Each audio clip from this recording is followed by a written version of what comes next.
World's biggest astrology community in Tamil. Online Astro TV, வாழ்வின் வெளிச்சம். Online astro டிவியை கண்டு மகிழுங்கள். அடுத்த பேச்சாளராக தர்மசாஸ்தா ஜோதிட வித்யாலயனுடைய மகளிரணி செயலாளர் டாக்டர் திருமதி ஐஸ்வர்யா மஞ்சுளாதேவி அவர்கள். இன்றைக்கி எல்லாத்துக்கும் மிகப்பெரிய தேவை பொருளாதாரம் தான், பணம் தான். ஸோ 12 ராசிகளுக்கும் 12 லக்னத்தில் பிறந்தவங்களுக்கும் ஆமாங்க, எனக்கு எளிமையாக பணம் வர்றதுக்கு நீங்கள் இதை பண்ணுங்க அப்படின்ற ஒரு ரூல் தான். ஸோ 7 அற்புதமான பணம் வரக்கூடிய வழிகள் அப்படின்ற ஒரு தலைப்பின் கீழே தனது அற்புதமான பலன்களை வழங்க வராங்க. ஸோ எடுத்துக்கங்க, நிறைய நேரம் பேசணும். அனைவருக்கும் இனிய காலை வணக்கம். நவகிரகங்களையும் பஞ்சபூதங்களையும் நான் வணங்கும் வராகி அன்னையும் எனது குருநாதரையும் வணங்கி இந்த இன்னைக்கான ஒரு டைட்டில் ஆரம்பிக்கலாம். இந்த நிகழ்ச்சி உலகம் முழுவதும் ஒளிபரப்பிக் கொண்டிருக்கின்ற online astro TV, star online astro TV, online princess TV, Facebook வழியாகவும் இன்ஸ்டாகிராம் வழியாகவும் பார்த்து கொண்டிருக்கின்ற அனைத்து மக்களுக்கும் எனது நன்றி. அதற்கு உரிமையாளராக இருக்கக்கூடிய எனது அண்ணன் முத்துப்பாண்டி அண்ணா அவர்களுக்கும் குருநாதருக்கும் எனது நன்றியை தெரிவித்துக் கொண்டு, இன்னைக்கு நாம பார்க்க போறது பணம். பணம் வேணும்னா ஒரு 7 விஷயம் செய்யணும். அந்த 7 விஷயம் என்ன? நம்ம டெய்லி வாழ்க்கையில நாம பார்க்கக்கூடிய விஷயங்கள், மிஸ் பண்ண விஷயங்களை தான் நாம இன்னைக்கு நாம பார்க்க போறோம். என்னன்னா, இது இந்த ராசிக்காரர்கள் தான் நான் இதை ஃபாலோ பண்ணணுமா, இந்த நட்சத்திரக்காரர்கள் தான் இதை ஃபாலோ பண்ணணுமா, எனக்கு குரு தசை நடக்குது, புதன் தசை நடக்குது, இதைத்தான் நான் ஃபாலோ பண்ணணுமா அப்படிங்கிறது கிடையாதுங்க. உலகில் பிறந்த ஜீவ ராசிகள் பணம் வேணும்னு நினைக்கக்கூடிய எல்லாருமே நீங்க இதை ஃபாலோ பண்ணலாம். ஃபர்ஸ்ட் என்ன பண்ணணும் அப்படின்னம்னா, ஃபர்ஸ்ட் பணம் அப்படிங்கறத மதிக்கணும். பணத்தை மதிக்கணும். ஏன்னா நம்ம என்ன சொல்லுவோம், மதியார் வாயிலை மிதியாதேன்னு சொல்லுவோம், சரிங்களா? நம்ம மனுஷன் நம்மளுக்கே அப்படி இருக்கும் பொழுது பணங்கிறது நம்மளுடைய வாழ்க்கையை தீர்மானிக்கக்கூடிய ஒரு அம்சமா தான் இப்ப இருக்கு. உண்மையிலுமே தானே, மதியாதர் வாயிலை மிதியாதேங்கிற போய் பணம் இல்லைன்னா அவன் வாழ்க்கை, அவன் வாசப்படி மிதிக்காத, அவனை மதிக்காதேங்கிற ஒரு காலம் இப்ப சூழல் மாறி வந்துருச்சு, சரிங்களா? சோ அதனால ஃபர்ஸ்ட் பணத்தை மதிக்கணும். எப்ப நாம ஒரு மனுஷங்களை மதிச்சோம்னா நம்மளுடைய வாழ்க்கை மதிப்பு அதிகமாகுதோ, ஒருத்தரை மதிக்க மதிக்க நம்மளுடைய வாழ்க்கையும் உயரும், நம்மளுடைய பொருளாதார நிலையும் உயரும். அத நம்மளுடைய மதிப்பு ஒருத்தர் உங்களை பாக்குறாங்க அப்படின்னா நீங்க மற்றவங்களை நீங்க மதிக்கிறத வச்சு உங்களை எஸ்டிமேட் பண்ணிடுவாங்க, உங்களுக்கு குணம் எப்படி அப்படிங்கறது, சரிங்களா? அதே மாதிரிதாங்க பணங்கிறதா நம்ம வாழ்க்கையில முக்கியமான விஷயமா இருக்குது. அப்ப அந்த பணத்தை மதிக்கணும், சரிங்களா? நீ வந்ததுல இருந்து எனக்கு நல்லா இருக்கு, சோ பணத்தை கொண்டு போய் வீட்டுல கொண்டு போய் எங்க போறது, எங்க வேணாலும் எரிஞ்சிடறது, அப்படியெல்லாம் பண்ணக்கூடாது. அதே மாதிரி சுருட்டி கசக்கி அப்படியெல்லாம் வைக்க கூடாது, ஓகேங்களா? இப்ப நாமளே ஃபார் எக்ஸாம்பிள் ஒரு ட்ரெஸ் எடுத்து இன்னைக்கு போடுறோம், காலையில எடுக்கிறீங்க, அது ஃபுல்லா சுருக்கமா இருந்ததுன்னா உங்களுக்கு எப்படி இருக்கும்? அந்த ட்ரெஸ்ஸை போடணும்னு தோணுமா? ஒரு 1 லட்சத்துக்கே நீங்க வாங்கி வச்சிருக்கீங்க, ஒரு சாரி 1 லட்சத்துக்கு வாங்கியிருக்கோம். பட் பார்த்தோம்னா அது நல்லா சுருங்கி போய் கிடக்குது. அதை கட்டுறக்கு மனசு வருமா, வராதா?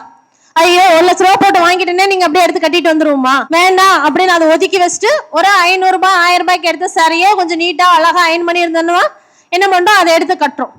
அதே மாதிரிதான் பணம் நம்ம நீட்டா வச்சிருக்கோம், ஓகேங்களா? அப்ப நீட்டா இருக்கும் பொழுது என்ன ஆகும், அது ஒரு கவர்ந்துதா, ஈர்க்குதா? அதே மாதிரிதான் பணம் ஈர்க்கும். பணத்தை எப்பவுமே கசன்னு வச்சிருக்க கூடாது. எங்க வேணாலும் எடுத்து போடுறது, 5 ரூபாய் தானே 10 ரூபாய் தானே அப்படின்னு சொல்லிட்டு அங்க எங்கேயும் மூலையில போடக்கூடாது. அந்த ஒரு ரூபாய் இல்லாம இப்ப பஸ் ஏறுறீங்க, 1 ரூபாய் கம்மியா இருக்குதுங்கன்னா கண்டக்டர் சரின்றுவாரா? இல்ல, அந்த பணங்கிறத அது ஒரு மதிப்பு உடையது. அதனால அதை மதிக்கணும். அது 1 ரூபாயா இருந்தாலும் சரி, 1 லட்சமா இருந்தாலும் சரி, 1 கோடியாக இருந்தாலும் பணத்தை நீங்க மதிக்கணும். யார் பணத்தை மதிக்க கற்றுக்கொள்கிறார்களோ அவர்களுக்கு தான் பணமும் சேரும், வாழ்க்கையில சகல செல்வங்களும் சேரும். இது ஒரு விஷயம், சரிங்களா?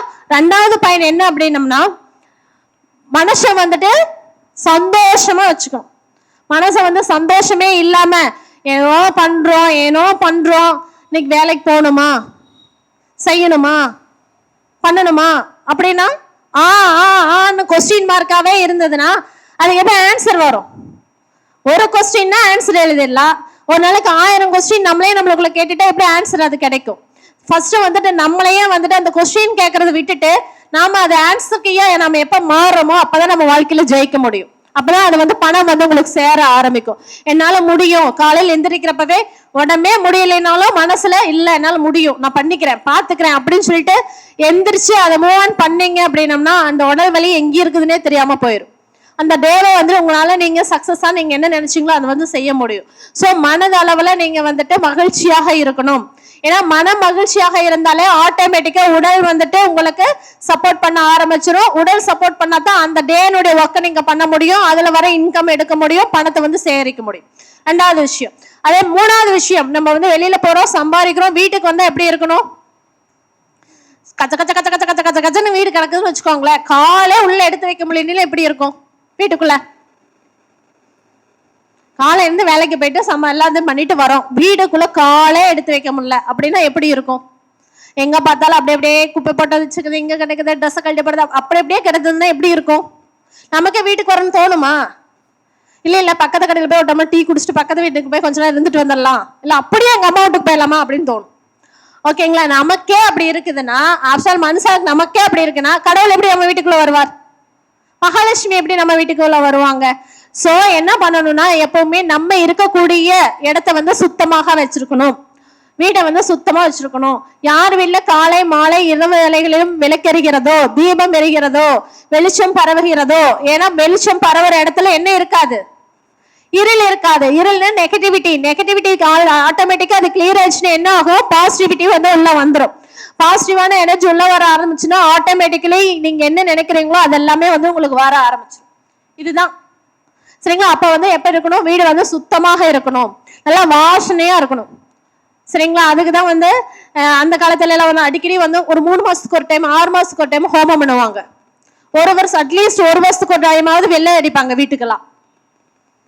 ஆமாவா இல்லையா? தை மாசம் அப்படின்னம்னாவே அது என்ன மாசம்?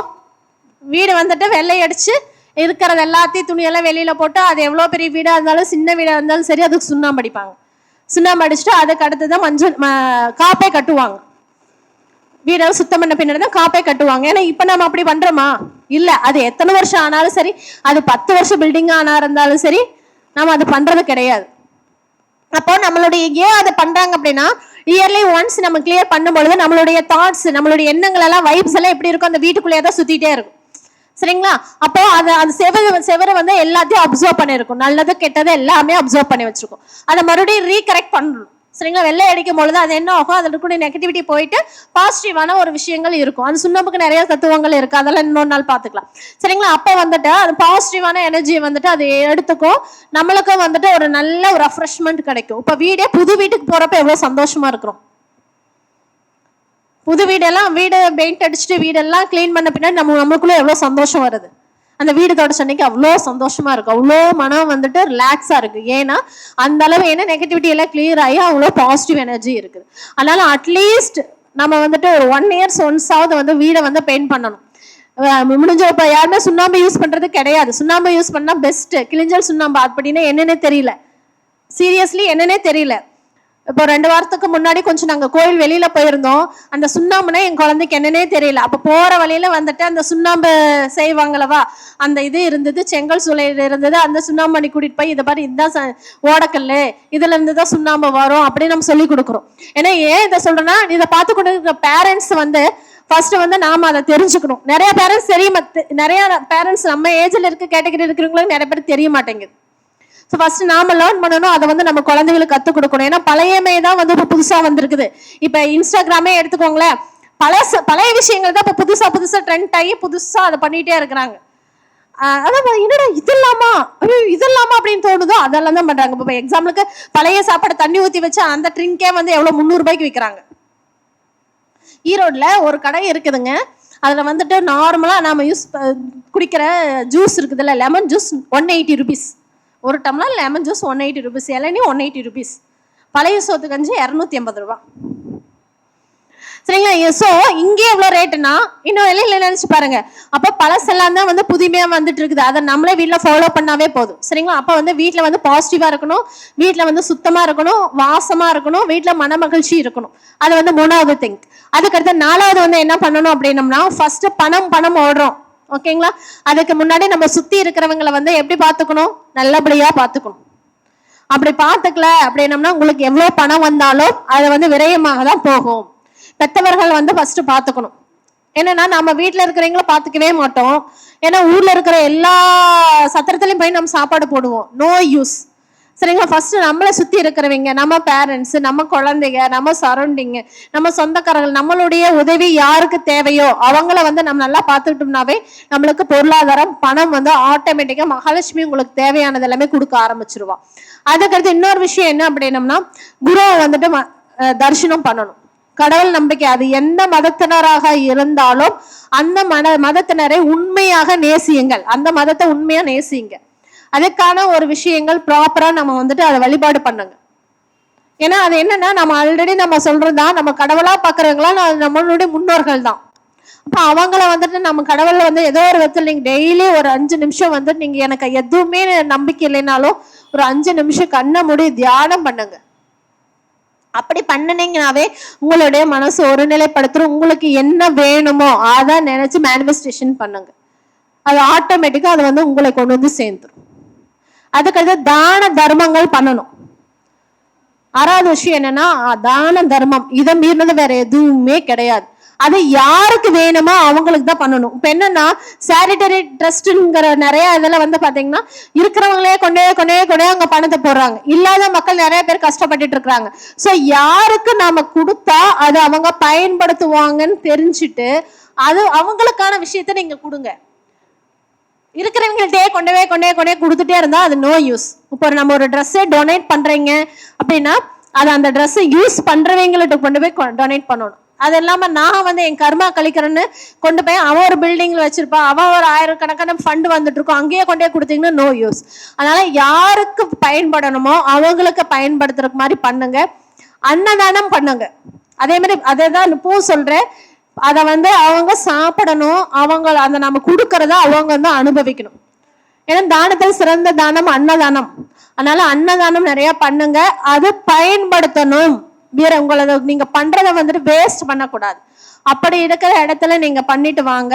அது உங்களுக்கு மேலும் உங்களுக்கு வந்து புண்ணியம் சேரும். அதே மாதிரி நீங்க உங்களுக்கு இன்னைக்கு ஒரு 1000 ரூபாய் உங்களுக்கு இன்கம் வருதா, அட்லீஸ்ட் ஒரு 10 ரூபாயாவது நீங்க வந்து எடுத்து வச்சிருங்க. யாரோ ஒரு உதவிக்கு அப்படின்னு சொல்லிட்டு நீங்க எடுத்து வச்சிருங்க. அது கோவில் காரியமாக இருந்தாலும் சரி, யாராவது உங்களுக்கு வர்றாங்க அப்படின்னம்னா நீங்க அவங்களுக்கு கொடுக்கறக்கு உங்களுடைய வருமானத்திலிருந்து 10%, அது 10% முடியலைனாலும் அட்லீஸ்ட் 1% நாம வந்து அதை எடுத்து வச்சிடணும். அதே இன்னொரு விஷயம் என்னன்னா, இப்ப நம்ம வர வழியில வந்துட்டு பணம் கேட்கறாங்க, ஏதோ ஒரு ஹெல்ப் கேட்கறாங்கன்னா நம்ம வந்து அவங்கள வந்து சபிக்க கூடாது, திட்டக்கூடாது. உனக்கு என்ன நல்லா தானே இருக்கு, அது அவன் கர்மா கழிக்கிறதுக்காக அவங்க அந்த வேலை பண்ணுவாங்க. சரிங்களா? அப்ப நாம போய் அதை திட்டவே கூடாது. நம்மளால முடிஞ்சா செய்யுங்க, முடியலன்னா அமைதியா வந்துருங்க. அவங்கள வந்துட்டு நம்ம வந்துட்டு பேசக்கூடாது. அது பேசணுமா அது நமக்கு நெகட்டிவாக மாறிவிடும். ஏன்னா ஒவ்வொரு ஜீவனாம்சம் பண்றோம்னாலும் அதுக்கு ஒரு காரியம் இல்லாம இந்த கடவுள் இந்த ஜென்மத்தை நம்மளை வந்து படைக்கல. சரிங்களா? ஏதோ ஒரு டச் இல்லாம, ஏதோ நுனிகள் இல்லாம நம்ம இந்த வேலையை பண்ணல. அப்ப நம்ம என்ன பண்ணணும்னா, ஒருத்தர் ஹெல்ப் கேட்கறாங்கன்னா இவன் நல்லா தானே இருக்கிறான், வாங்கிட்டு போய் தண்ணி போட்டுருவான், அவன் என்னமா பண்ணிட்டு போறான். சரிங்களா? அது அவன் கர்மா, அதுக்கான விஷயங்கள் அவன் அனுபவிக்கட்டும். நம்ம உங்ககிட்ட கேட்கறாங்களா, உங்க கை நீட்டி கேட்கும் பொழுது இல்லைன்னு சொல்லாம என்ன இருக்குதோ உங்களால இருந்தா கொடுங்க, இல்லையா நீங்க அமைதியா வந்துடுங்களா, சாப்பாடு வாங்கி தாங்க, ஏதோ ஒன்று பண்ணுங்க. பட் அவங்க வந்து அதை யூஸ் பண்ணணும். அதனால தான தர்மங்கள் அதிகமாக பண்ணிட்டே வாங்க. அதை நீங்க பண்ணவே வந்துட்டு உங்களுக்கு வாழ்க்கையில பண வரவுகள் உங்களுக்கு தேவையானதை வந்துட்டு கடவுள் வந்து கொடுத்துருவாங்க. அதுக்கு அடுத்தது கல்விக்கு. ஏன்னா இந்த காலத்து கல்விதான் உங்களை வந்துட்டு ஒரு மேம்பட பண்ணும். கல்விக்கு தேவையான விஷயங்கள் வந்துட்டு நீங்க செஞ்சுட்டே வாங்க. அது உங்களுக்கு வந்துட்டு அடுத்த நிலைமைக்கு கொண்டு போய் விடும். அதே மாதிரி பணத்தை பற்றி ஒரு விழிப்புணர்வு வேணும். வருதுன்னு நாம உங்க பாட்டுக்கு செலவு பண்ணிட்டே இருந்தீங்கன்னா அது வந்து எங்க போகுதுன்னு பின்னாடி திரும்பி பார்த்தா கடல்ல போயிடும். கடல்ல போயிடுச்சுன்னா நம்ம திருப்பி ரீகெயின் பண்ண முடியுமா? கடல்ல போட்டது திருப்பி எடுக்க முடியுமா? எடுக்க முடியாது. அது மாதிரிதான் பணம் வருது அப்படின்னா அதை சேமிக்க கத்துக்கொள்ளுங்கள். யார் ஒருவர் சேமிக்க கத்துக்கொள்ளுறோமோ அவங்க வாழ்க்கையில வந்துட்டு ஜெயிச்சுட்டே இருப்பாங்க. அதனால இவ்வளவு பெரிய பெரிய பணக்காரர்கள், அதே மில்லியனர்ஸ் எல்லாம் பார்த்தீங்க அப்படின்னா அவங்க சேவிங்ஸ் இல்லாம எந்த வேலையும் பண்ண மாட்டாங்க. சேமிக்கிற பழக்கத்தை சின்ன வயசுல இருந்தே வந்து கத்துக் கொடுங்க. இதெல்லாம் பண்ணிட்டு வந்தாவே என்ன ஆகும் அப்படின்னம்னா உங்களுக்கு பணத்தை பற்றி ஒரு அவேர்னஸ் வந்துட்டு கிடைக்க ஆரம்பிச்சிரும். பணம் வந்து உங்களுக்கு மென்மேலும் வந்துட்டு வளர ஆரம்பிச்சிடும். அதுக்கடுத்து வந்து பார்த்தோம் அப்படின்னம்னா, யாருக்கு ஒரு சின்ன ஹெல்ப் பண்ணாலும் நன்றிகள் சொல்லி பழகுங்க. தேங்க்யூ. என்ன விஷயங்களை ஒரு நம்ம குழந்தைய ஒரு ஹெல்ப் பண்றா அப்படின்னாலும் தேங்க்ஸ் செல்லம், தேங்க்ஸ் கண்ணா அப்படின்னு சொல்லி நீங்க சொல்லுங்க. அது யாராக இருந்தாலும், அன்னோன் பர்சனாக இருந்தாலும் நீங்க தேங்க்யூங்கிற வேர்டு, நன்றிகள் சொல்லி பழகுங்கள். அப்ப அந்த நன்றி சொல்ல சொல்ல சொல்ல உங்களுக்கு அது பிரபஞ்சத்துல இருந்து அது வந்து கிவ் அண்ட் டேக் பாலிசி மாதிரியே தான் உங்களுக்கு திரும்ப திரும்ப வரும். நன்றி உணர்வோடு இருக்கணும், அத விஷயங்கள் பண்ணிக்கணும். அதுக்கடுத்து வந்துட்டு தேவையான விஷயங்களை மட்டும் நீங்க செய்யணும். தேவையற்ற விஷயங்களை வந்துட்டு குறைச்சிக்கிட்டே வந்தீங்க அப்படின்னாவே உங்களுக்கு ஆட்டோமேட்டிக்கா பணம் வரும். பணம் வந்தாவே ஆட்டோமேட்டிக்கா கடன் குறையும். சரிங்களா? அதுக்காக இந்த விஷயங்கள் பண்ணுங்க. அதுவே மகாலட்சுமி வழிபாடு பண்ணிட்டு வாங்க, குபேரர் வழிபாடு பண்ணிட்டு வாங்க.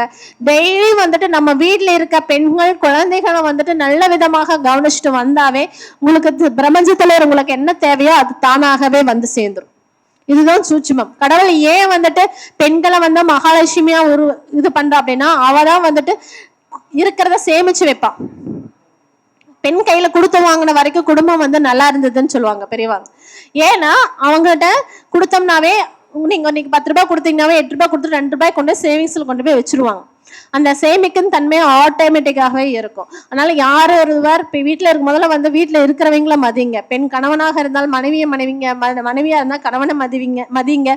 கூட வீட்டில் இருக்கிறவங்கள நல்லபடியாக பார்த்துக்கொள்ளுங்கள். குழந்தைகளை வந்துட்டு தேங்க்ஸ் சொல்லி பழகுங்க. அதே மாதிரி யார் ஒருவர் தப்பு பண்ணாலும் ஃபர்ஸ்ட் சாரி சொல்லுங்க, மன்னிச்சுக்கோங்க, தெரியாம பண்ணிட்டேன் சாரி சாரின்னு ஒரு வேர்ட் சொன்னீங்க அப்படின்னாவே உங்களுக்கு வந்துட்டு ஆட்டோமேட்டிக்கா நிறைய விஷயங்கள். ஏன்னா அந்த மனப்பான்மை நம்மளுக்கு எப்ப வருகிறதோ, நாம் செய்யக்கூடிய தவறை நாம உணர்ந்து கொள்ளும் பொழுதும், நம்ம ஒருத்தர் செய்த நன்றியை நாம நினைத்து பார்க்கும் பொழுதும் நாம் முழு மனிதன் ஆகிறோம்.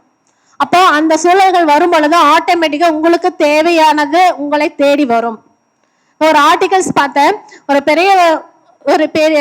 ஒரு லெஜெண்ட் வந்துட்டு அவர் யார்கிட்ட வந்து சாரியை கேட்கவே மாட்டாராமா. ஒரு வாழ்க்கையில வந்துட்டு ரொம்ப ஒரு நிலைமைக்கு கீழ் நிலைமைக்கு போன பின்னாடியும் அந்த அவர் மனசுக்குள்ள ஒரு இது ஓடிட்டே இருந்துச்சான். நம்ம இவ்வளவு இது பண்ணணும் ஒரு சம் பர்சனுக்கு, பட் நம்ம ஒரு சாரி வந்து நம்ம இது நாள் வரைக்கும் அவருக்கு கேட்கவே இல்லையே, அதனால நம்ம வாழ்க்கை இப்படி தரபரா மாறிடுச்சோ அப்படின்னு சொல்லிட்டு யோசிச்சுட்டே இருந்துட்டு அவர் எங்க இருக்கிறாருன்னு தேடி கண்டுபிடிச்சு, சரிங்களா, அந்த அவரை யாரு சாரி சொல்லணும்னு நினைக்க போறாரோ அவர் வந்து சாவ கிடைக்கிற நிலைமையில இருந்திருக்கிறார். இவர் போய் ஒரு பெரிய லெஜண்ட், அவர் தன்னை மீறி யாரும் இல்லைங்கிற ஒரு நினைப்புல இருப்போம்ல, அது மாதிரி ஒரு பர்சன் போய் அவர் வந்துட்டு காலடியில மண்டிட்டு என்னை மன்னிச்சுக்கோங்க, இந்த மன்னிப்பை நீங்க ஏத்துக்கிட்டீங்கன்னாவே நான் நல்லா இருப்பேன்னு நான் நினைக்கிறேன் அப்படின்னு சொல்லி அவர் வந்துட்டு காலில் விழுந்து மன்னிப்பை கேட்டிருக்கிறாரு.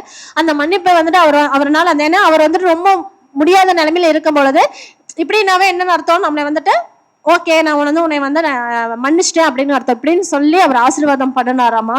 பண்ணிட்டு இவர் வந்து மனசார அவர் கொஞ்ச நாள்ல அவர் வந்துட்டு அந்த பெரியவ வந்து இறந்துட்டா. இவர் போய் அவருக்கான விஷயங்கள் எல்லாத்தையுமே அவர் செஞ்சுட்டு வந்த பின்னாடி அவர் வாழ்க்கையில என்னென்ன ஒரு நிலைமையிலிருந்து கீழே டவுன் ஆனாரோ மறுபடியும் அவர் வந்து என்னவானாரா, அந்த ரீகெயின் அவருக்கு வர வேண்டியது, அவங்களுக்கு ஏமாத்தினவங்க அவரால் எல்லாம் எப்படி வந்துட்டு இவரை வந்து வஞ்சத்து நல்லா பண்ணாங்களோ அவங்கள திரும்ப வந்து இவர் மறுபடியும் மீண்டும் பழைய நிலைமைக்கு போய் அதை விட இன்னும் பல மில்லியன் டர்ன் ஓவர் நான் பண்ணிட்டு இருக்கேன், அதுக்கான ஒரு சேரிட்டரி ஃபண்ட் அவர் நேம்ல வந்து பண்ணி அது மாதிரி ஏழைகளுக்கு எதோ பண்ணிட்டு இருக்கேன் அப்படின்னு சொல்லி ஒரு ஆர்டிக்கல் போட்டிருந்தாரு. அவர் சொன்ன விஷயம் அப்படிதான். அந்த மன்னிப்புங்கிற வார்த்தையை நான் கேட்கறக்கு ஒரு 15 வருஷம் நான் டைம் எடுத்துட்டேன். அந்த ஒரு வார்த்தை என் வாழ்க்கையை வந்துட்டு மறுபடியும் பழைய நிலைமைக்கு மாத்திடுச்சு. அப்போ அதே மாதிரிதான் நம்ம யார்கிட்ட மன்னிப்பு கேட்கணும்னு நீங்க நினைக்கிறீங்களோ அவங்ககிட்ட மனசார மன்னிப்பு கேட்டுருங்க. இன்னைக்கு நாளைக்கு அப்படின்னு யோசிக்கவே வேண்டாம். இந்த வீடியோ பார்த்துட்டு இருக்கிறீங்க யாரா இருந்தாலும் உங்க வீட்டுல அப்பா அம்மாவுக்கு நீங்க வந்துட்டு ஏதாவது திட்டி இருந்தாலோ இல்ல ஃபேமிலியில யாருக்காவது ஏதாவது பண்ணியிருந்தாலோ மன்னிப்பு கேட்கணும்னு ஆசைப்பட்டீங்கன்னா உடனே கூப்பிட்டு யாராக இருந்தாலும் மன்னிப்பு கேட்டுருங்க. அதே மாதிரி தேங்க்ஸ் சொல்லணும்னு யாருக்கு ஆசைப்பட்டீங்கனாலும் உடனே கூப்பிட்டு தேங்க்ஸ் சொல்லுங்க. இந்த 2 விஷயங்கள் நம்ம வாழ்க்கையில பண்ணிட்டே வந்துட்டே இருந்தோம்னாலும் உங்களுக்கு தேவையானது உங்களை தேடி வரும். பணம் புகழ் எல்லாமே உங்களை வந்து சேரும். சரிங்களா? ஸோ வந்து பணம்ங்கிறது வந்து நம்மளை வேற எங்கேயுமே இல்லைங்க, நம்ம மனம்தான் வந்துட்டு பணமாக செயல்படுகிறது. மனம் ஈக்குவல் டு பணம். இந்த விஷயம் நான் நிறைய டைம் சொல்லிட்டே இருந்திருக்கிறேன். அதனால வந்துட்டு பணத்தை வந்து ஈர்க்கணும் அப்படின்னா ஃபர்ஸ்ட் வந்துட்டு மனதளவில் நீங்க வந்து அதுக்கு தயாராகுங்கள். பணம் உங்களை சுற்றி உள்ளதை எங்கேயுமே இல்லை. அதை நம்ம தேடக்கூடிய மனப்பான்மையிலையும் தேடக்கூடிய விதத்திலையும் தான் நம்மகிட்ட இருக்கு. நேர்மறையான எண்ணங்களை வளர்த்து கொள்ளுங்கள், எதிர்மறையான எண்ணங்களை வேண்டாம். எனக்கு வராது, எனக்கு செய்யாது, அவன் எனக்கு ஆக மாட்டா, பணமா, ஐயோ இந்த பணம் எனக்கு வராதுப்பா, எனக்கு தெரியும், பணம் பணத்தோட தான் சேரும், கோடு நான்லாம் வந்துட்டு என்ன உருண்டு பிறண்டாலே எனக்கு ஒட்டாது, இந்த டைலாக் மேல தூக்கி போடுங்க. அப்படி நினைக்கிறவன் யாரும் இந்த காலத்துல ஜெயிக்க முடியாது. என்னால முடியும் நினைக்கிறவன் தான் இந்த காலத்துல ஓடிக்கிட்டே இருக்கிறான். என்னால முடியும், என்னால சம்பாதிக்க முடியும்னு நினைச்சிட்டு இருக்கிறவன் தான் இந்த காலத்துல பில்லியன் ஆயிட்டே இருக்கிறான். அந்த காலத்துல 60 வயசுல இருக்கிறவன் தான் கோடீஸ்வரங்கிற பில்லியனருங்கிற ஒரு நினைப்பை தாண்டி இப்ப 10 வயசு பையன் வந்துட்டு ஒரு என்டர்பிரனரா இருக்கிறான். அவன் ஒரு கோச்சிங் கிளாஸ் மாசம் வந்து டர்ன் ஓவர் கணக்குல குரோர் கணக்குல டர்ன் ஓவர் பண்றான் அப்படின்னம்னா அந்த வயசுல அவனால முடியுங்கிற ஒரு தாட். என்னால 10 வயசுல நான் ஸ்கூல் தான் போக முடியும், என்னால பிளஸ் மல்டிபிளிகேஷன் தான் போட முடியும் நினைச்சிருந்தா அவன் இவ்வளவு பண்ணவே முடியாது.